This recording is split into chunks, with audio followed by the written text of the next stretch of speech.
Sonoro presents A Murder in Montecito, a new murder mystery podcast about a best-selling author who must solve a crime off the page. Murdered! She was definitely murdered! Deanna must uncover the killer amongst them, but when the killer catches on, I have to stop you. how will Deanna write her way out of this one? Sonoro presents A Murder in Montecito. A Murder in Montecito is available wherever you listen to podcasts. Sonoro. Hello, Tamarindo listeners. First, I have some great news to share. Delsy is now a parent. We want to wish her all the health, strength, energy, and love as she embarks on this major transition. Of course, that means that we will be taking some time off from our weekly delivery of new episodes in your ears. But in the meantime, we will be dropping some bonus conversations, starting with this one today with my friend, Senator Lena Gonzalez. Senator Gonzalez is a phenomenal leader here in California. She is Senate Majority Leader and also Chair of the California Latino Legislative Caucus. She represents 1 million residents in California's 33rd Senate District, which encompasses Southeast Los Angeles, the city and port of Long Beach, Lakewood, Signal Hill, and Catalina Island. You'll hear how the women in Senator Lena Gonzalez's life model a commitment to service that drives her work today, and how she's showing up for immigrant and vulnerable communities to ensure their health, safety, and dignity.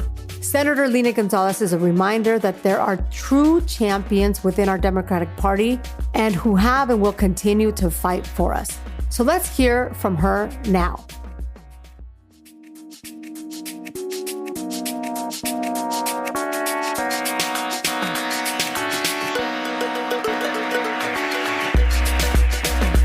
Welcome to Tamarindo Podcast, hosted by me, Brenda Gonzalez, a fitness coach, political nerd, and nonprofit capacity builder. And me, Delsy Sandoval, a Guatemalan-American licensed therapist and passionate creativity advocate.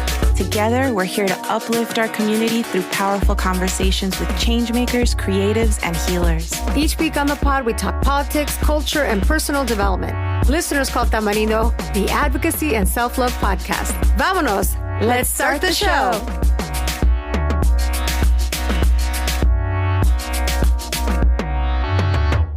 Well, first off, I want to welcome you, Senator Lena Gonzalez. Good to have you. How are you? Good to see you, my friend. I am doing okay. Lots going on, but so glad to be here with you. And congratulations on Tamarindo.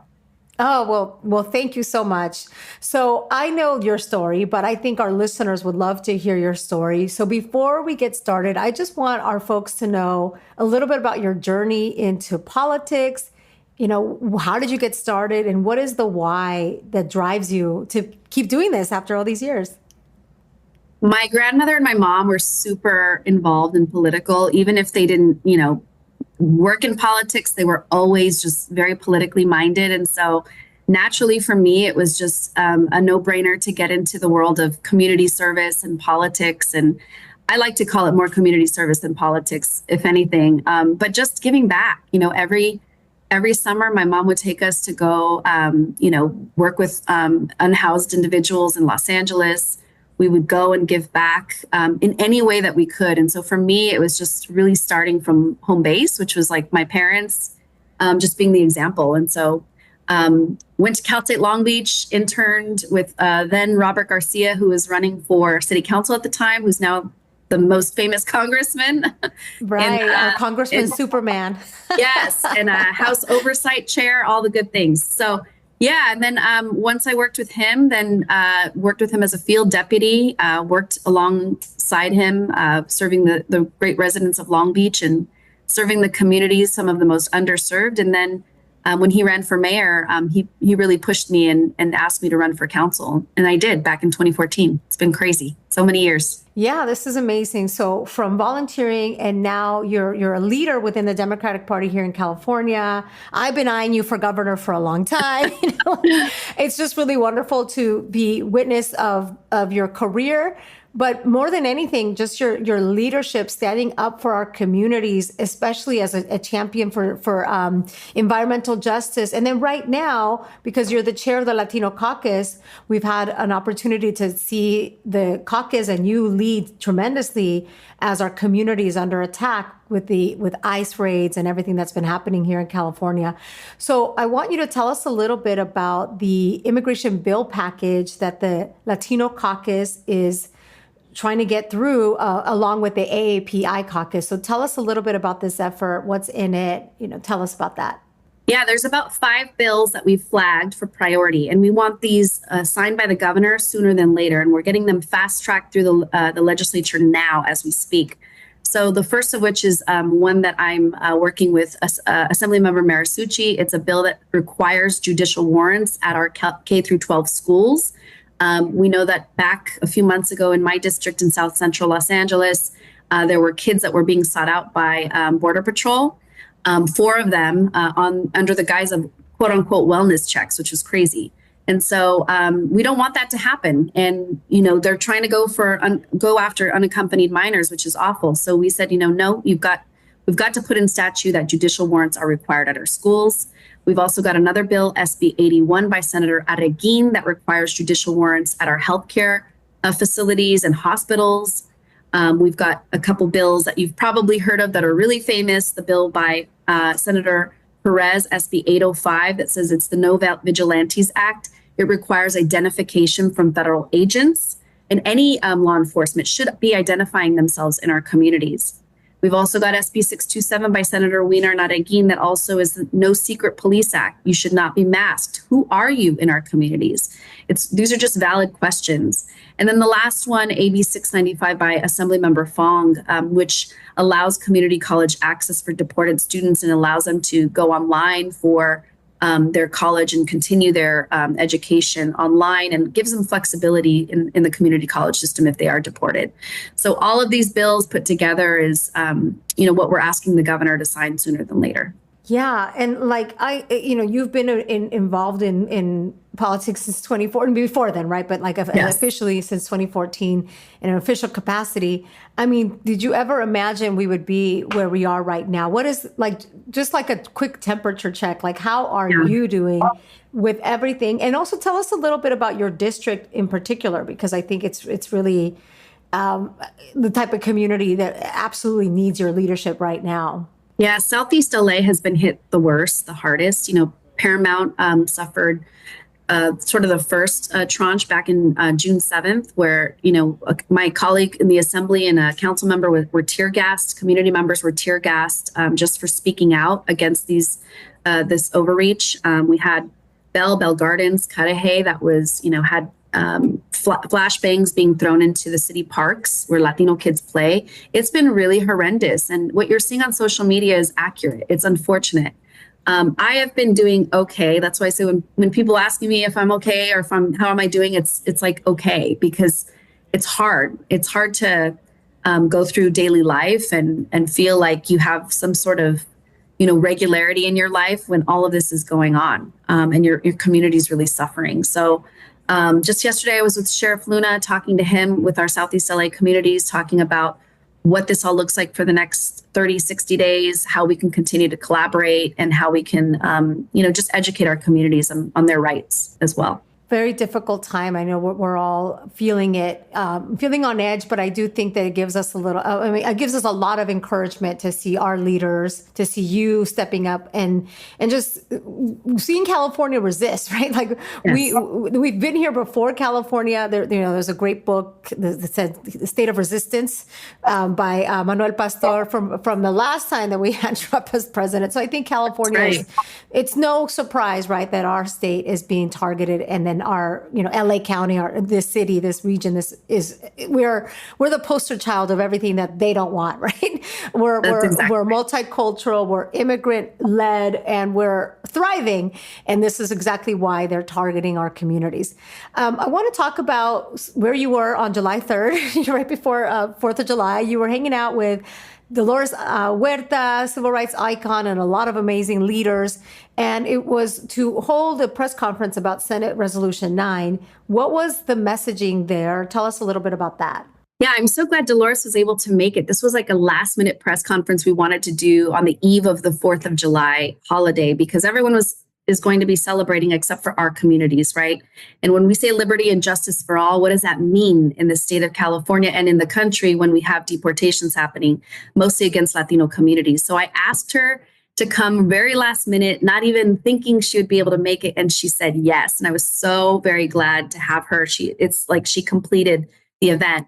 And SJR 9, which was led by Senator Durazo, basically states that we are against all of these mass raids, against the utilization of the California National Guard, of the 700 Marines that have come into our communities. Why are they deporting and facilitating the deportation of Latinos when they should be working on real issues like wildfire mitigation? They should be working on protecting us from fentanyl and the crisis that we have with the fentanyl crisis. They should be protecting our country. As Marines, no one signed up for immigration enforcement as a Marine. And so the bill, or the resolution, basically said that we want to denounce all of these types of actions against our communities. And Dolores was so very incredible. We ended the press conference with a "Si se puede," and it was just amazing. And I asked her to come in and actually listen to the debate on the Senate floor about the resolution, because many of the California Republicans were, of course, against the resolution. They were essentially acquiescing and okay with these deportation raids, is what they were basically saying. And so she sat through the whole debate, which was so phenomenal to see her there. We gave her roses and acknowledged her, and it was just really wonderful. It was a really nice day of unity. Well, it's super important for us to just be comforted, right? Because it just does feel very discouraging. Yes. Well, thank you so much for all that you're doing right now when it comes to protecting our immigrant communities.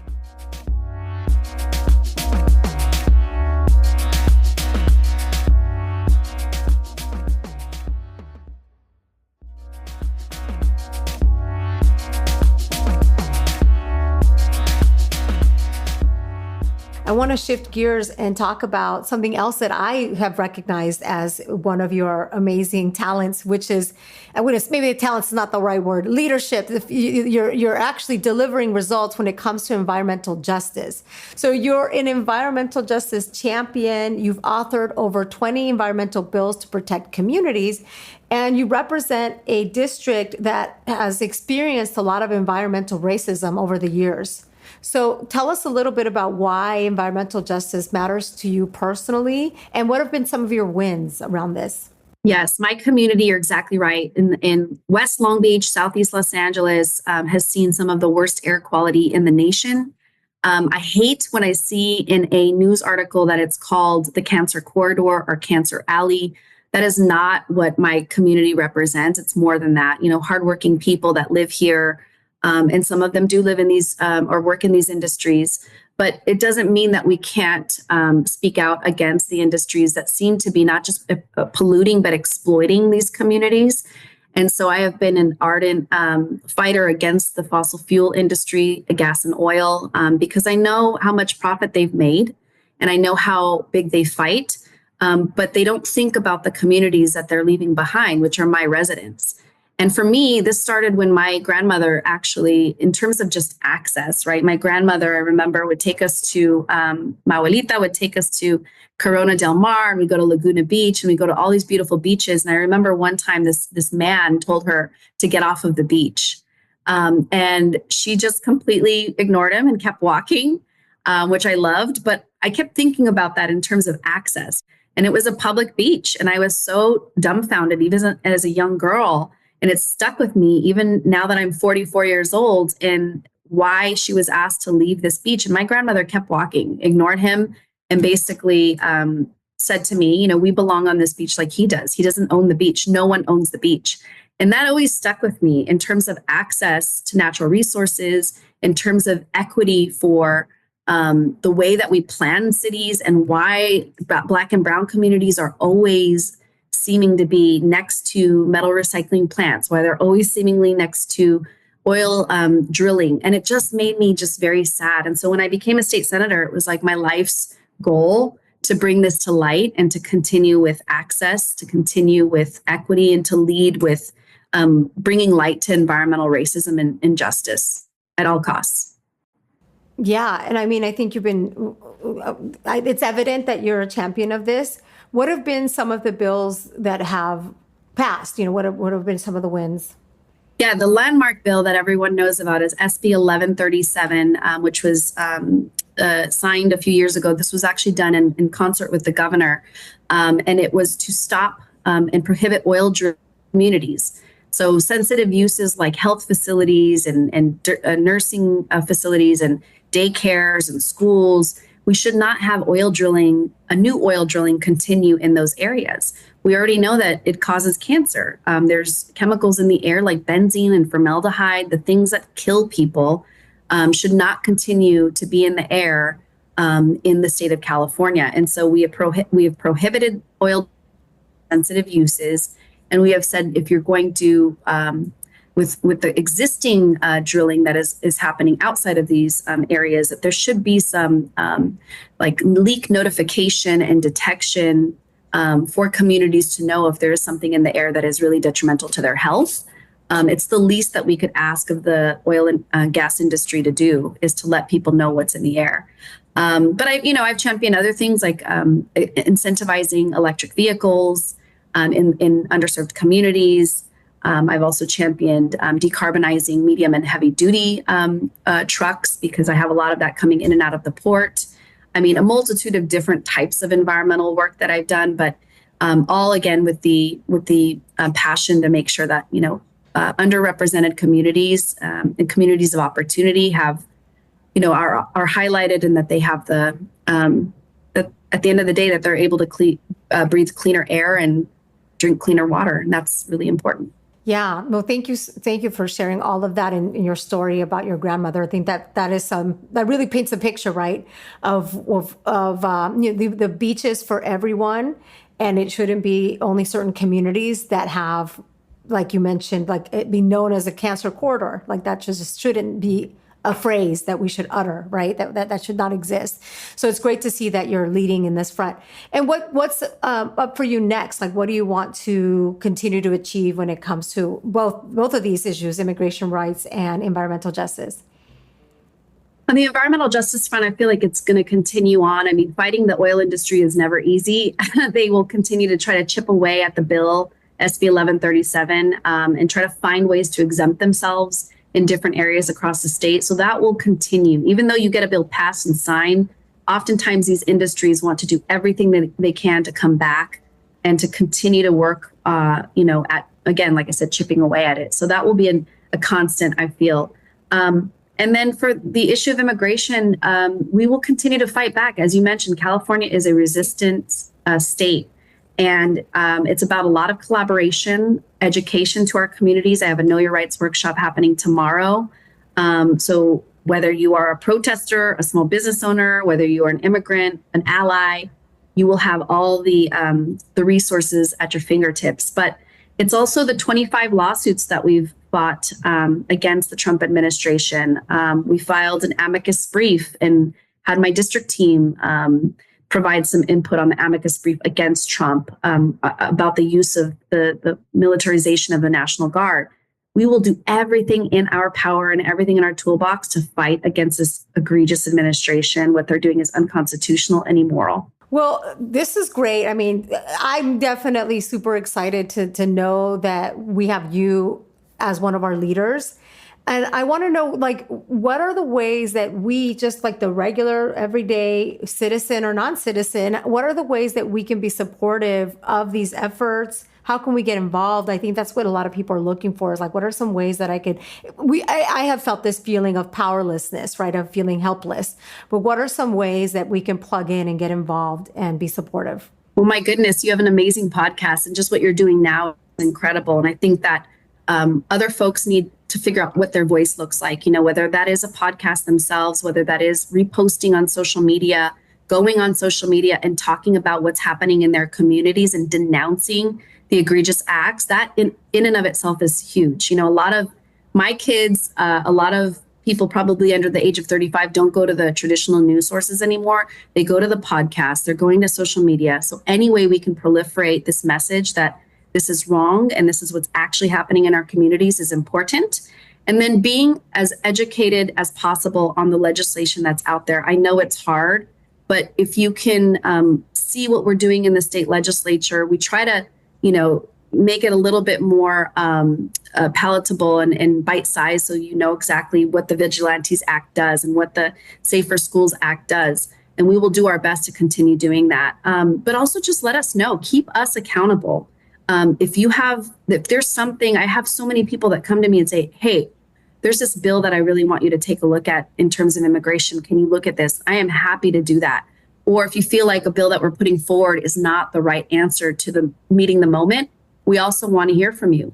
And it's really using your voice. I know everybody is super busy. We've got jobs, we've got kids to manage, or we've got, family, friends, all the things. But as much as you can be in this moment and be active is so important. History will always show who was there, who was not, who was silent, who wasn't. So I just hope everybody reminds themselves of that we've got to be outspoken. This is a time to do whatever we need to do and to take the breaks that we need, but get back in it when we need to. And I think you've outlined some very simple things that we could do, which is seriously just speaking up, letting people know when you think something is wrong, and also creating that relationship with your elected officials. You're telling us that you want to hear from us. You're willing to read what we might send forward. So yes, that's open to all of us, right? We all have that right to talk to our representatives. So you all take advantage of that. Okay, well, with that, you've given us so much information here, so many things to look out for, and a little bit of hope. A lot of hope, I think, to know that there are fighters out there. So we want to conclude with our fun rapid fire questions. So, and they could be no right or wrong answer. So whatever comes to mind. So we do something called La Matraca, give a shout out to something that you're celebrating. And this could be big, this could be small. So what is one thing you're celebrating lately?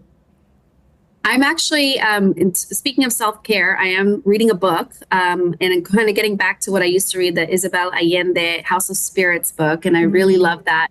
She's an amazing author and one of my mom's favorite authors too. So it's really great to be able to get some time to read a book, even in this really tumultuous era we're in. Yes, I think that's great. I have been reading a lot of books too, because you know what, even though it is important that we be on social media to be informed and to amplify messages, but it's also good to kind of get away from the screens. And I think reading books has been really wonderful. Yes, I love that. Celebrating our Latina authors and reading books. Yes, have to. And then you have to. And then what goes in la basura? What is something you're done with, you're canceling, that you're just, bye, adios, a la basura?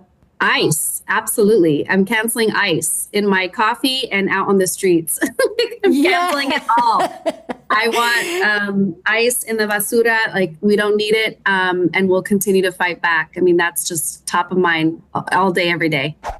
Yeah, we don't need it. We absolutely do not need it. It was invented not that long ago, so we can do without it. Let's get rid of ice. Perfect. And that's then right. What's something that's inspiring you, or one way that you'd like to stay grounded? My kids keep me really grounded. When I leave Sacramento, I am a mom, so that they don't care about my title. And so for me, it's dropping my kid off at his baseball camp. It's picking him up. Just gives me that energy of just being a regular citizen and getting back to what matters to me the most, which is my family. That keeps me really grounded. When you have a beautiful family. Well, thank you so much. This has been so wonderful. What is the best way for folks to stay connected with what you're doing? What's the best way that they could stay connected with you? Yes, you can reach me at Instagram, Senator Gonzalez with the Z at the end. You can also reach me. I have an office in Huntington Park off Gage Avenue. I have an office in Long Beach off Atlantic Avenue, and just, reach out, email, call me, DM me, go on Facebook. I'm at Senator Lena Gonzalez as well. But we want to hear from you, whether it's good, bad, or ugly. We are here for you. We're at your service constantly. And just know that I'm one senator that actually listens and wants to hear from you and cares about what you're thinking. Yes. Well, thank you so much. A public servant. We absolutely love what you're doing. We hope that you're our next governor at some point. I'm lighting candles. We'll see. Absolutely love. Yes. Absolutely love all that you're doing. Thank you so much for spending time with us. Have a fabulous rest of your day. Thank you. Thank you so much, Brenda. You rock. Tamarindo Podcast is Brenda Gonzalez and Delsy Sandoval. We are also the show's executive producers. Jeff Ricards wrote our theme song. Sonoro Media's Karina Riveroll provides production support, and Cliva Torres edits our episodes for YouTube.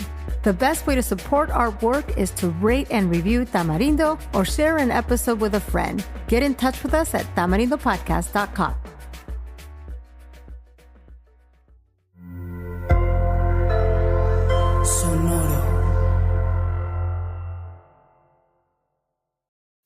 Is it time to reimagine your future?